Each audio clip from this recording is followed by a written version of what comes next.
Hello and welcome back to another episode of TEW 2020 WWE here. We are continuing on the road towards Survivor Series. We have another big week of action here in the build-up, and we're kicking things off as usual with Monday Night Raw.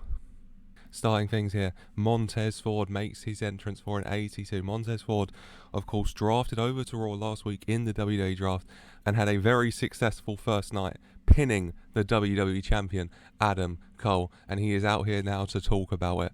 He is happy, he is feeling it, he is feeling this crowd, he is loving this energy, and he says he wanted to make an impact on Raw. He wanted to continue that momentum from Smackdown he's had since post-WrestleMania, and he feels like he did that. He feels he showed everyone what he can do. He reminded everyone on Monday nights what Montez Ford is capable of, because he pinned the WWE champion. He pinned Adam Cole in the main event, and no one can take that from him for an 88. And Montez Ford says he wants to keep that going. He wants to keep that momentum going, keep this feeling inside of him going. And to do that, he wants to move forward. He wants another match with Adam Cole. He wants a shot at the WWE Championship for an 88 here. Montez Ford feeling it. He wants that opportunity. He wants to move to the next level. But then he is interrupted by Angelo Dawkins and MVP. His former tag team partner Angelo Dawkins, of course, who turned on him earlier in the year, back in January, and aligned with MVP. They come out for an 83 here, and Dawkins is out here to remind Montez Ford a few things. He says that Montez Ford went to SmackDown. He did great, sure, but why did he go to SmackDown again? Oh yeah, because Angelo Dawkins pinned him at WrestleMania. Angelo Dawkins sent him packing, and yet Montez Ford wants to waltz back here into Raw and pretend that he deserves a shot at the WWE title. He wants to pretend that he's better than Angelo Dawkins, but that's not facts, is it? Because Angelo Dawkins beat Montez Ford on the biggest stage of them all. Angelo Dawkins banished Montez Ford, and so if anyone around here deserves a shot at the WWE title, it's Angelo Dawkins and not Montez Ford for a 91 here. And Montez Ford says that, yeah, Dawkins beat him at Mania. But since then, what's been happening? Whilst Montez Ford's been climbing, whilst he's been fighting in Money in the Banks for Intercontinental titles, whilst he's been going toe-to-toe with Tribal Chiefs, Angelo Dawkins has been sitting back in catering doing nothing. So what has this alignment with MVP really done for him? And Ford says that he's done with the talk. He's a man of action. And so if Angelo Dawkins wants to prove he's better than Ford, he wants to prove he deserves a shot at the WWE Championship, then let's do it. Main event tonight, Montez Ford, Angelo Dawkins, 1v1. The challenge accepted by Dawkins MVP. A big main event announced here. Montez Ford and Angelo Dawkins, former tag partners, going head-to-head in singles action. A 91 for this segment. Really good segment work from these two. And that big main event announcement, as both of these men have eyes on WWE Championship glory. Then next up we have tag team action. We have Imperium taking on the Viking Raiders. Viking Raiders making the save for Breezango last week when they were attacked by the Celtic Warriors, in action here tonight, trying to maybe prove their own credentials again, prove they deserve a shot at those Raw tag titles. And the Viking Raiders picking up the win here. Ivar pinning Marcel Bartel following the Viking experience for a 61. Good little match here to kick things off. 58 Bartel, 57 Eichner, 44 Ivar, 42 Eric. Both teams doing alright. Viking Raiders coming out on top after the match. The Celtic Warriors storming down to the ring and attacking the Viking Raiders. But the Viking Raiders able to fight off the Celtic Warriors, the Raw Tag Team Champions here, sending them back up the ramp and leaving the Viking Raiders in the ring, ready for war, ready for a battle. Celtic Warriors thought they had the drop on them, thought they had the sneak attack here, but Viking Raiders fighting them off well for a 66 here and proving that they're not going to be a team easily messed with by the Raw Tag Team Champions. We then have the entrance of our new Women's World Champion, Sasha Banks, for an 84 here. And she is in a good mood. She says last week she was on a Raw. She was celebrating one day post Extreme Rules with gold around her waist like she promised. But she is back now to be the figurehead, to be the leader of Monday Night Raw. Because she is the champ. She is the Women's World Champion. The boss, the blueprint, the best. And she says Ember Moon talked and talked and talked about what she was going to do. But when it came to it, she failed. Just like she did at bragging rights, just like Sasha said she would. Ember Moon failed and Sasha Banks succeeded because Sasha Banks is better than Ember Moon for a 90 here when Sasha Banks is interrupted by Dana Brooke. Dana Brooke not happy. She says Sasha Banks is a bully. She's not a leader. She's not a figurehead. She's not the person who should be leading this division. And Sasha laughing, saying, should you? Are you the person who should lead this division, really?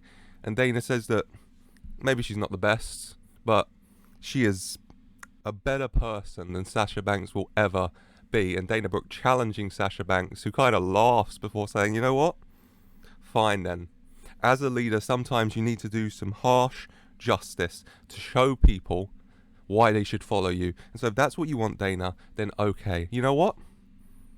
I'll even give you 5 minutes in the spotlight. I'll put this Women's World title on the line right now against you for a 68. And so next up, Sasha Banks versus Dana Brooke for the Women's World Championship. And Sasha Banks getting the win here with the bank statement. The referee a bit caught off guard. Sasha Banks getting her boss knuckle duster, punching Dana Brooke in the face. Dana Brooke groggy, taken out of it. It hurt. Sasha Banks locking in that back statement following a backstabber and making Dana Brooke submit. Sasha Banks retaining her Women's World title here for an 80. Really good match here. Sasha Banks dragging that 80 rating out of Dana Brooke with her 86 in the ring, 30 from Dana. Dana doing well here, but it is Sasha Banks who, maybe quite expectedly, does come out on top, retaining her Women's World Championship in her first defense here on Raw. Then go backstage to Alexa Bliss, and Alexa Bliss, new on Monday nights, of course, drafted over last week.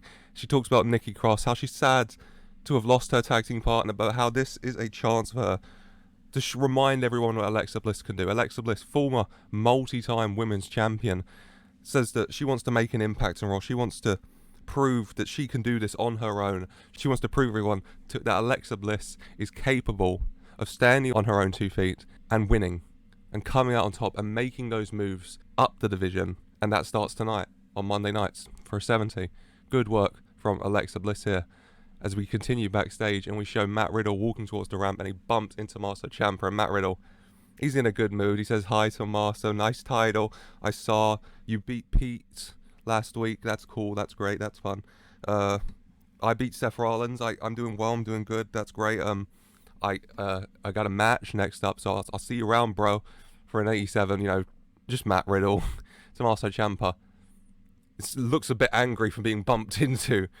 And even the mention of Pete Dunne as well, who he was very much happy to be done with at Extreme Rules. But still, Matt Riddle reminding him here for the 87 before Matt Riddle in action next up against The Miz. And Matt Riddle picking up the win here following a big knee to the face of The Miz for a 77. Good match. At one point in the match, Frederick Fairchild, NXT Breakout Tournament winner, made his way down to the ring and sat at ringside just observing the match, just watching. 83 from Riddle, 67 from The Miz. Good win here for Riddle. Good match overall. Matt Riddle going up the ramp, broing it out with the fans, enjoying it. And when he gets to the top of the ramp, he is attacked by Tommaso Ciampa. Ciampa clearly wasn't in the mood for the conversation backstage, attacking Matt Riddle on the ramp and standing over him with the Hardcore Championship to end things here for a 90. Very good work from these two. I think these two could have a very good match going forward if that is where this is heading. But next up we do have another match. It is Alexa Bliss in a Raw return taking on Carmella here in singles action. And Alexa Bliss picking up the win following the Twisted Bliss. Alexa Bliss getting the victory on her Raw return for a 65 here. Good match. 63 Bliss, 41 Carmella.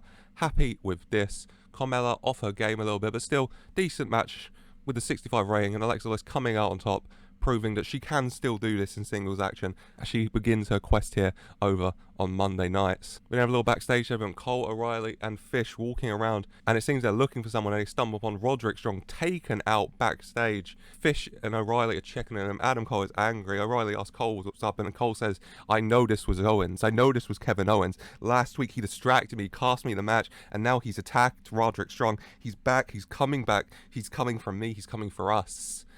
Adam Cole a bit frantic. Some mind games here with Adam Cole, perhaps, if this was Kevin Owens that attacked Roderick Strong. Is a 90 for the segment, though. It's good work from the Undisputed Era, as usual. Was it Kevin Owens that attacked Roderick Strong? I guess we'll find out as the weeks go on. But it's time for the main event here tonight. Is Angelo Dawkins taking on Montez forward. The Street Profits going one-on-one here in the main event. Both men wanting a WWE Championship opportunity, and you'd have to think if either man can win this match, they'd push themselves further into that contention. But in the end, it's Montez Ford who picks up the win over Angelo Dawkins here, his former partner, for a 78. Decent little main event from these two with the 78 rating. Sasha Banks, once again, with the match of the night, but still, 78, a good rating. Montez Ford getting the win. 80 from Ford, 62 Dawkins. Happy with this, as Montez Ford does get the win and does perhaps push himself further into contention towards a WWE Championship opportunity. Ford celebrating after the match, but he doesn't get much time to before he is attacked by Bobby Lashley, of course. Another man managed by MVP. MVP barking the orders as Lashley storms into the ring and locks the hurt lock onto Montez Ford until Ford passes out, with Lashley slamming Ford down on the mat. Montez Ford, he wants his eye on that WWE Championship, but for the moment at least, it seems it will be remaining towards the MVPs, with following this attack from Bobby Lashley here for the 91 to end the show. A good episode of Monday Night Raw, I'd say. Overall rating of 84. Good rating. Happy with this. Continuing that build up to Survivor Series. A lot going on here on Monday nights, with a lot of different storylines bouncing around. So I'm happy with that, as things continue to go really well here, I'd say, overall. And hopefully we can continue the good ratings, we continue this momentum, we can continue this build up to Survivor Series with another episode of NXT. And NXT getting underway here with the entrance of the former NXT Women's Champion Becky Lynch for a 92. She storms out. She is not in the mood to wait around. And she says she knows she's been drafted to Raw, but she cannot leave NXT like this. She cannot leave yet. She cannot and will not leave until she gets her rematch with Raquel Gonzalez for an 88 here. But it's not Raquel who comes out. It is Tegan Nox, and Tegan Nox is not happy either here for an 83. Nox angry at Becky Lynch for showing up last week, costing her match. Nox losing to Raquel by way of DQ after Becky attacked Raquel, and Nox is not happy. She says she respects Lynch, but what she did, that was not on. And Becky Lynch says that she's sorry Tegan Nox lost, but if she's looking for an apology for Becky Lynch's actions, she's not going to get it, because Becky Lynch did what she needed to do at the time, because that is what had to be done. And Tegan and Becky getting in each other's faces a bit. It looks like a good break up into a brawl. And Nox saying, no. If we're doing this properly. We're going to get a ref out here and we're going to fight. Because I get what you're saying. Because like after Extreme Rules, you wanted to get your hands on Raquel Gonzalez. And I get that. Well, you know what, Becky? After last week, I want to get my hands on you. And Becky Lynch agreeing for a 91. Really great segment work. And so, next up, Becky Lynch versus Tegan Nox. 1-on-1. And in the end, it ends up in a draw, technically, as Gonzalez comes out to the ring during the match and takes out both Becky Lynch and Tegan Nox, standing over them to end things here. 73 from the match. Good match between these two as always. 85 from Lynch, 71 Nox. Would have been a higher segment rating if it wasn't for that screwy finish, but still, it ends here. Raquel Gonzalez raising the NXT Women's title above her head while standing over the fallen Lynch and Nox. We then go backstage. Mickie James is in a happy mood now. She is bragging about beating Candice, proving she's better than her, better than all of them. When Cora Jade interrupts and she's not happy, she says that, well, you didn't beat me, did you? You actually lost to me. I beat you 2 weeks ago, and you want to walk around here like you're the best. And all you seem to be to me is a sore loser for a 56. Mickie James not liking that as Cora Jade walks away. And so later on tonight, these two will go head-to-head once again. Mickie James, obviously, will be hoping for a better result than she had last time out against the young up-and-comer Jade. And then we have Chad Gable backstage talking about the NXT title match. He says that he is ready. He is training every day for Survivor Series. He says he's not half-arsing this. He's training day in, day out, so he's the best he can be, so that when it comes to Survivor Series, he walks out as NXT champion for an 87 here, when he is interrupted by Cesaro, one of the newest superstars on NXT following the draft. And Cesaro saying that, if he remembers correctly, Chad claims to be a fighting champion, and yet he's already talking about Survivor Series. There's weeks till then, but if Chad is what he says he is, if he is a fighting champion like he was on Raw, then he'll have no problem fighting Cesaro tonight for the NXT North American Championship. And Chad Gable saying, you know what, Cesaro, you're one of the best wrestlers in the world. So okay, I want to fight the best. I want to train against the best. And so this will be a little training match for me. Hell, I'll put the NXT North American title on line, that's what you want. Just so I can make sure I am the best version of me I can be come Survivor Series for an 87. So a huge main event announced there. Chad Gable versus Cesaro for the NXT North American Championship for an 87 here. And then MSK coming out, they're happy after their win against the Cruiserweight Tag Team Champions Legado last week. They're in an upbeat mood. They're enjoying themselves when they are attacked by Legado here. Legado with the numbers advantage. Andrade, Escobar and Carrillo beating down on MSK. When out of nowhere the music hits of Murphy. Murphy storming out to the ring and fighting off Legado here. Murphy getting a mic and saying that he has been the best kept secret in this business for too long. As he's been waiting around for a challenge and he sees Andrade. He sees Andrade with that Cruiserweight title. He says Andrade says he's the big star, he's the face of the cruiserweights.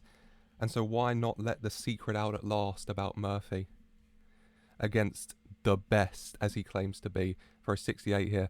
As he's into the next match, 6-man tag team action, Legado taking on Murphy and MSK here.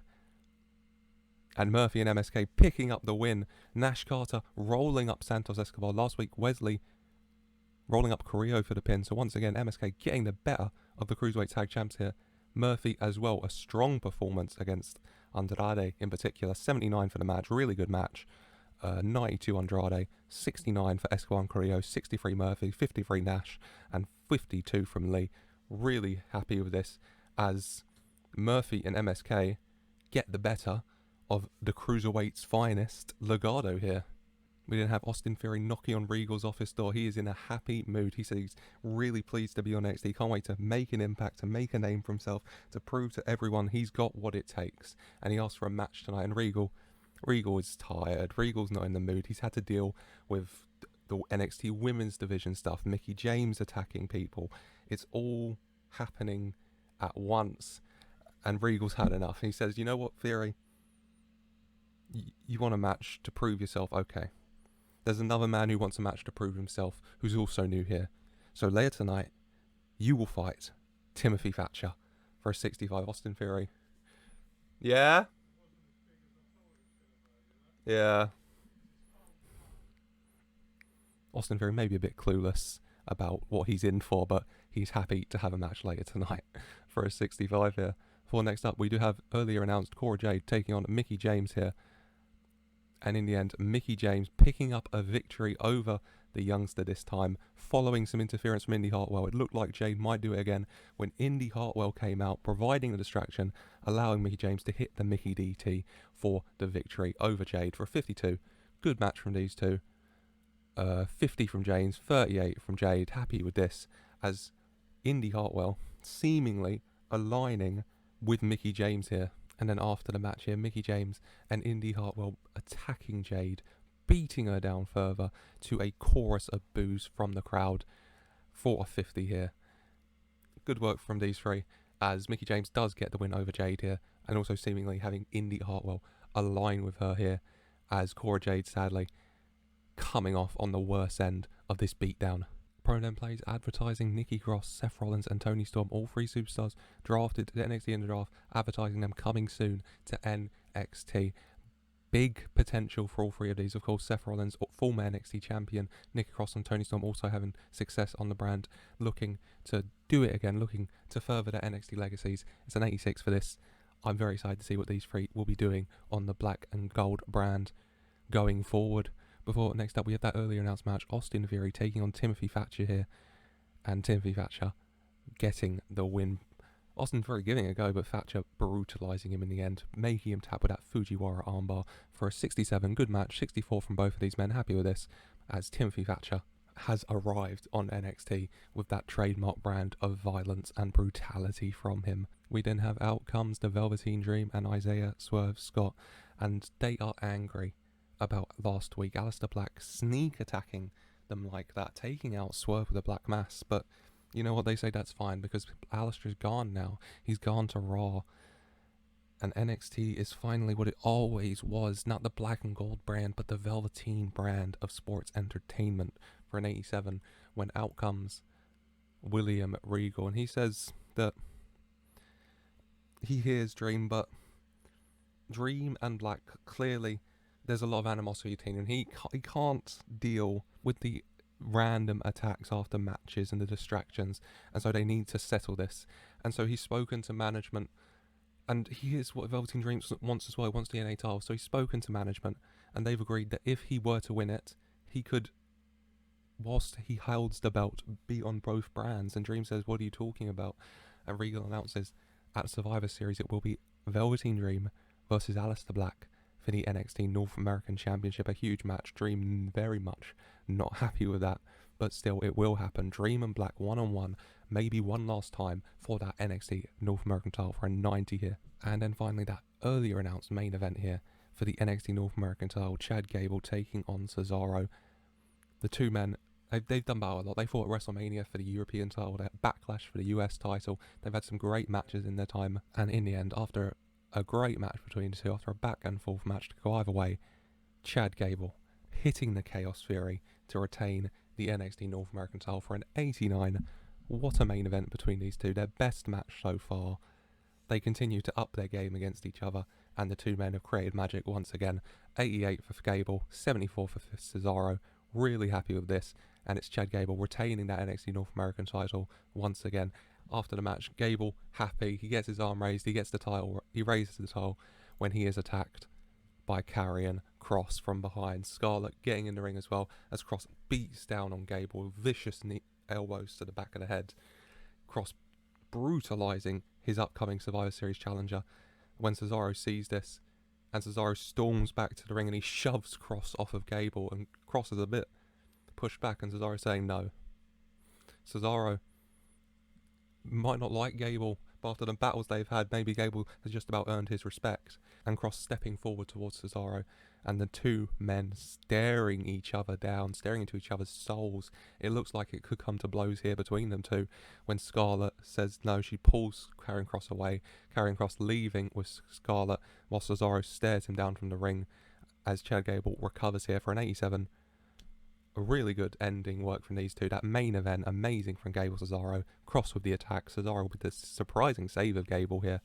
And going forward, all three of these men in the upper echelons of NXT could be very, very good.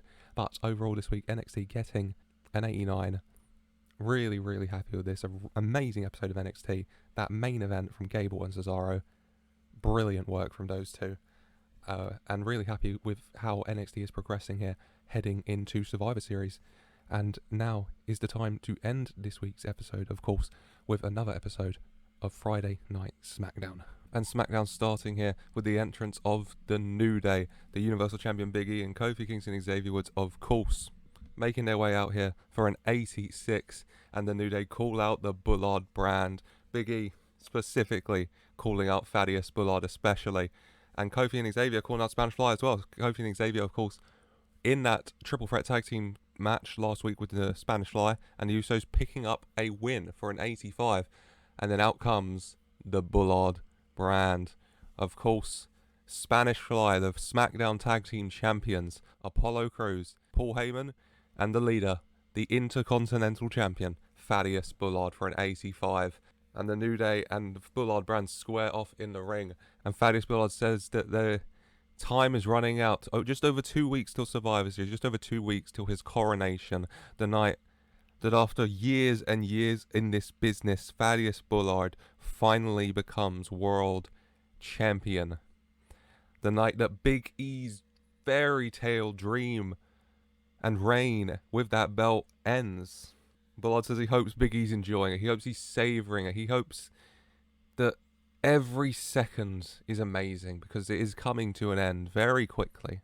And Big E saying that Thaddeus Bullard, Titus O'Neil, whatever you want to call yourself, I'm happy for you. I'm happy you've had this reign. I'm happy you're finally getting your chance in the spotlight. But just know that at Survivor Series, it doesn't end happy for you.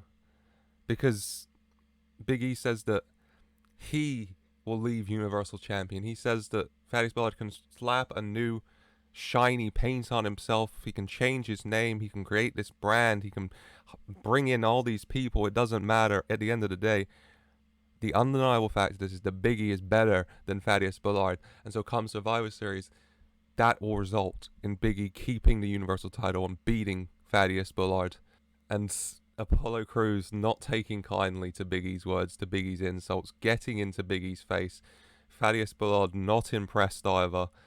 And it doesn't come to blows here, but it's set up later tonight. Big E versus Apollo Crews. 1-on-1. A big match between the New Day and the Bullard brand happening later this evening.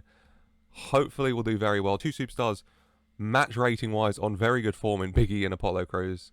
Hopefully they'll be able to keep that going with a good match later tonight. But it's an 84 for this segment here. Very happy with this. As we head into another Intercontinental Championship qualifier. Last week, Apollo Crews and Johnny Gargano both earning a spot in the Intercontinental Championship match come Survivor Series. Now we've got Lio Rush taking on Robert Roode for a spot in that match. And Robert Roode picks up the win with the glorious DDT in the end over Lio Rush for a 74. Good match between these two. 65 Roode, 59 Rush. Happy with this. Robert Roode earning his spot, getting himself closer to the Intercontinental Championship. Will Robert Roode be able to come out on top? We will have to wait and see, but he will have that opportunity now come Survivor Series to win some gold. We then have a promo for a match happening later tonight. Last week, Asuka earned her spot in the $1 Million Championship match, and later tonight we will have Deonna Purrazzo, one of the newest superstars on Smackdown following the WWE draft, taking on another one of Smackdown's newest superstars, called up from NXT UK, Doudrop, making her Smackdown debut tonight. It's a 63 for this segment. They both want to win. They both want to be $1 Million Champion. That little introduction for themselves as well for the Smackdown audience.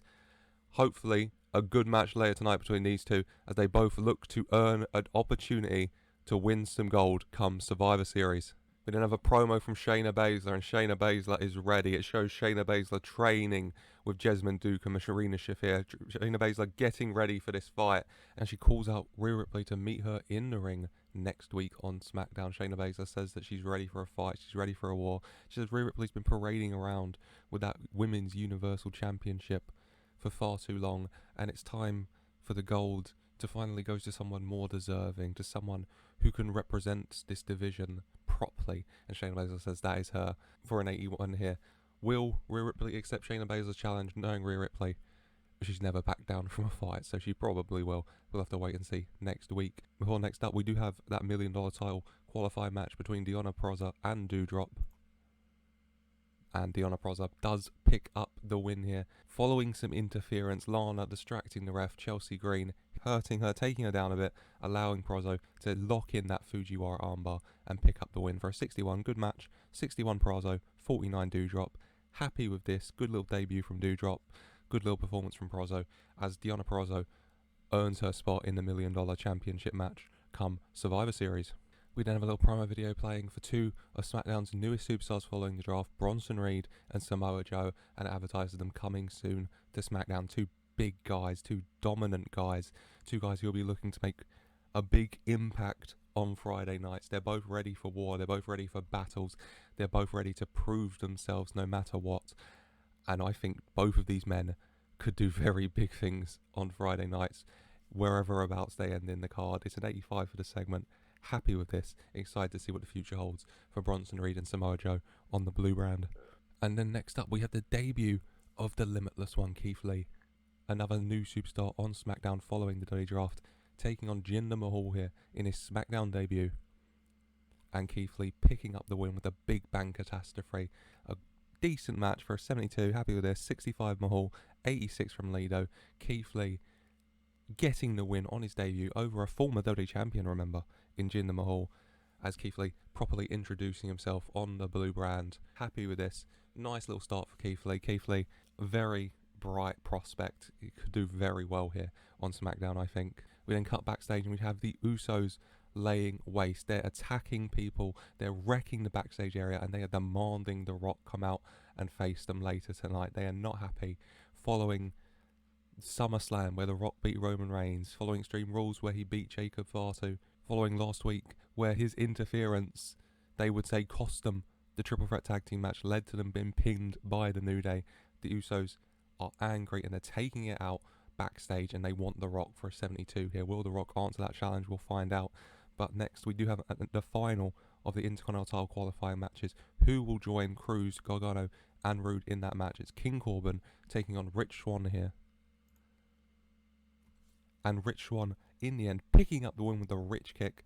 A big win for Rich Swann as he earns his spot in the Intercontinental title match for a 77. Happy with this. 66 Corbin, 67 Swann. Both superstars doing well here. but it's Rich Swann who gets the win. Rich Swann advancing into the championship picture. And Survivor Series, I think that's a pretty good match in my opinion. Apollo Crews, Johnny Gargano, Robert Roode and Rich Swann for the gold. Who will come out on top? I can't wait to see who is going to be the next Intercontinental Champion. We then go backstage, Kayla Braxton trying to get an interview with one of SmackDown's newest superstars in Cameron Grimes, but Cameron Grimes is busy. He's a rich man, he's a businessman, and he says he's got a meeting to get to, so he'll see Kayla later. The camera following Cameron as he knocks on a door, and who opens the door but Paul Heyman? Why is Cameron Grimes meeting with Paul Heyman? We'll have to wait and find out, I guess. It's a 78 for this segment.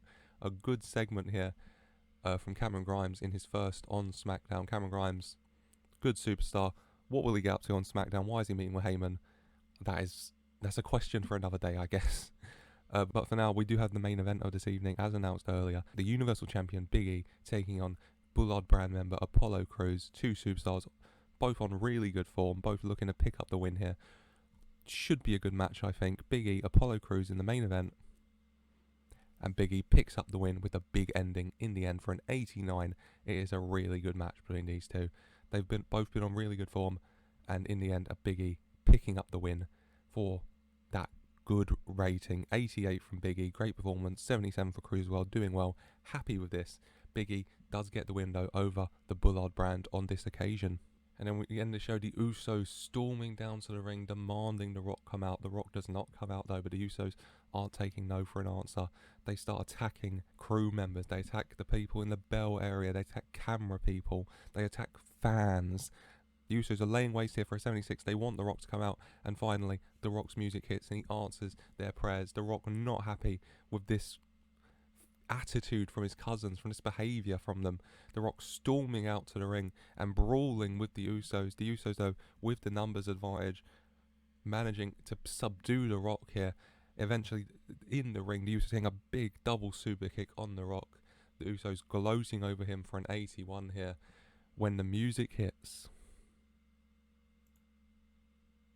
of John Cena, and John Cena rushing down to the ring as only he can do, and John Cena fighting off the Usos, throwing Jimmy out the ring, Jay going for him but John Cena picking him up, going for that AA, Jimmy pulling Jay off John Cena's shoulders out the ring though, the Usos scurrying up the ramp as John Cena calls for them to come back. They don't though, but still John Cena fighting off the Usos, helping The Rock to his feet, and the two men stare at each other, the crowd going crazy as John Cena and The Rock both extend their fist and fist bump before staring down at the Usos, calling them back to the ring. The Usos are definitely not going back into that ring though, but the show ends as The Rock and Cena stand in the ring staring down the Usos up the ramp for an 87 here. A good ending as John Cena making his return, making the save for The Rock to help him fight off the Usos here, and it looks like The Rock has finally found a little bit of reinforcements in his feud with the Bloodline. But that's it for SmackDown, which overall does get an 87. Really good episode of SmackDown here to end another really good week of action. That main event from Big E and Apollo Crews doing very well with the 89. John Cena making a big return, helping out The Rock, and things continuing to build up. Purrazzo and Asuka for the $1 million title.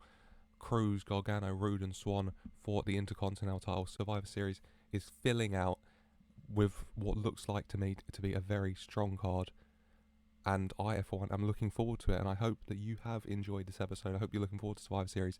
If you want to see what happens next in the build-up to the pay-per-view, then please like and subscribe for more, and thank you for watching.